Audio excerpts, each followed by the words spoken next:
All right, guys, so here it is. You asked me for something to have instead of pumpkin pie, or a better, healthier way to make pumpkin pie without all the sugar. So this is what we're gonna do. So our pumpkin pie do-over is not going to include a crust. The crust is really not necessary. It's filled with just a lot of saturated fats because of what the crust is made with and the carbohydrates, so we're just gonna eliminate the crust. Instead of that, we're gonna do some pecans. We're gonna pecan topping. If you wanted to do this as a pecan crust, you could. I'm not going to do that in this video, but I'm going to tell you how you could. So I'm going to take, we're going to crunch these up. We're going to crunch up some pecans to make our topping, or if you want to do it as a crust, you can do it just that way. But I want to cut these up. Remember my awesome Pampered Chef thing here. And it depends on how crunchy you want your pecan topping. I still want a little bit of the chunks in that, not as much of that fine. If you're going to make this as a crust, then you're going to take those nuts and you're going to chop them up really fine, and you're going to put everything we're going to use for this, but you're also going to add coconut oil.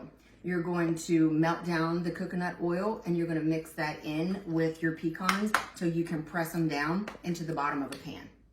Again, I'm not going to do that because I want it as a topping on the pumpkin, but you can make that into a crust for yourself. So I've got these. I'm going to take some ground cinnamon and about a tablespoon of cinnamon, you know, and some stevia. Oh, well, I gotta open this one. Maybe I'll get it open.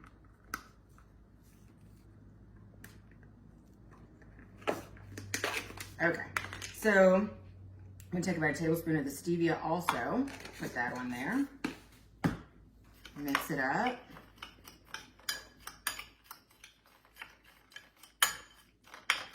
And then we'll put just a little bit of water in here. It'll be also about a tablespoon of water.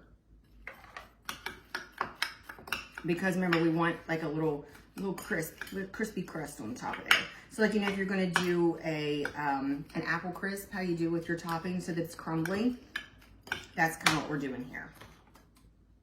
And then we'll put a little bit more in there. So this is what that is going to look like. See? Okay, so now that, we're actually gonna take it and we're gonna set it off to the side until we're ready for it. So now, usually I would use a mixer, but I'm not gonna make y'all look through the mixer. Now we're gonna get into the pumpkin pie part. So we're gonna take our pumpkin, 1 can, and most of this is kind of like what's on the back of the can, so in case you forget what all we were doing and wanna really look at it again, you can read the can. It's just there's a few substitutes that I'm making with it. So we've got the pumpkin. We're gonna use a 1/2 cup of stevia. We were going to use 1 can of unsweetened light coconut milk. So when you see this, the reason that this works so well is because it's a little bit thicker. I don't know, you can't tell in the video, but it's a little bit thicker. So I'm gonna start to pour just a tad of that in there. 2 eggs. 1 and 2. And of course our seasonings. And this, I usually put about 2 tablespoons in of the pumpkin pie spice, 2 tablespoons. I know, I didn't measure it. All right, and then I'm going to start to whisk this. Actually, most of you will put it into the mixer and then just mix it until it's nice and smooth. If you do it in the mixer that way, you want to put these ingredients in first. Just a little bit of that milk, and then once you start to get it all mixed up, then you can start pouring in the milk little by little. But, I mean, you can't hear me talk if I use the mixer, right? Everybody loves to hear me talk. I wish that we'd have done this one as a live, actually, so that you guys could ask me questions while we were doing it. But if you'll see how this is stirring up and how the milk is kind of thick. So this is how it's a nice substitute for the evaporated milk. So if you look on the label, it says evaporated milk, but this is a much better option and still got that same thickness to it. And if you've made pumpkin pie before, or if you haven't, now you're gonna see, it's very thin. When you start doing it, you almost think that it's not going to turn into that crust that you, or the pumpkin pie that you see once it's all cooked. So I really hope some of you guys try this recipe. I'm anxious to see how it goes for you and if you like it. And if you even miss your traditional pumpkin. So if you were going to be doing this in the mixer, you would stir this up for about 2 minutes. And that's just to make sure that all the spices are really stirred in there well. Again, I said I cheated because I do the pumpkin pie spice where everything's all mixed in together. The back of the can tells you to mix in a bunch of different spices, but I just find this is so much easier. All right. So now what we're going to do with that is I have these cute little cups so that you can do this as individual, like little pumpkin pies, if you want to.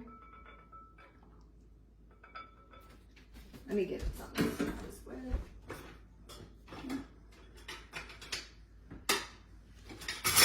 I don't want y'all to make fun of me if I dump it all down the side of the bowl. So I'm going to just take this and scoop it into my cup.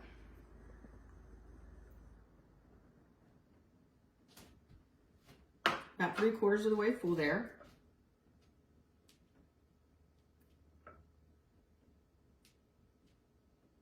Now you can do this in a regular pie pan as well. Whatever you want to do. Whatever works for your situation. You can make them into little muffins too. If you get like the muffin tin and you put your little liners, your muffin liners in them, then you would have like a nice little breakfast to take with you to work all week, or a snack if you want it. And whenever you use those liners, they come off so easy. Or you can use the silicone baking cup. We use that in our egg recipe, which I'm a huge fan of. All right, so there we go. We got that in there. And now we're gonna take our little mixture that we had done with the pecans, sprinkle that on top of there.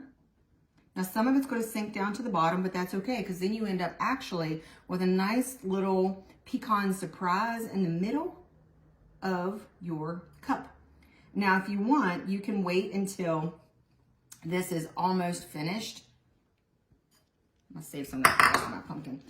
You can wait, and so this you're gonna bake at 425 degrees for 45 minutes to an hour. You're gonna take a toothpick and stick down in the middle of it and pull it out at that 45 mark. If the toothpick comes out clean, they're done. If the toothpick comes out and you still got like some pumpkin on it, then it's not ready. Just put it back in for a couple of minutes. But if you want, in that last 15 minutes of baking, then you could sprinkle this pecan crust on top of it so that it doesn't like sink on down to the middle. But I kind of like it in the middle. Again, my choice, my preference. You do it however you would like to do it. So these, you're not going to cover them. You're going to put them in the oven. You can put them on a baking sheet if you're doing them individual like this. If you're doing it in a pumpkin pie pan, still you don't need to cover it. You just uncover it in the oven for about 45 minutes to an hour and done. Let me know how it goes if you try the recipe out, and we'll send you a picture of these when they're all baked.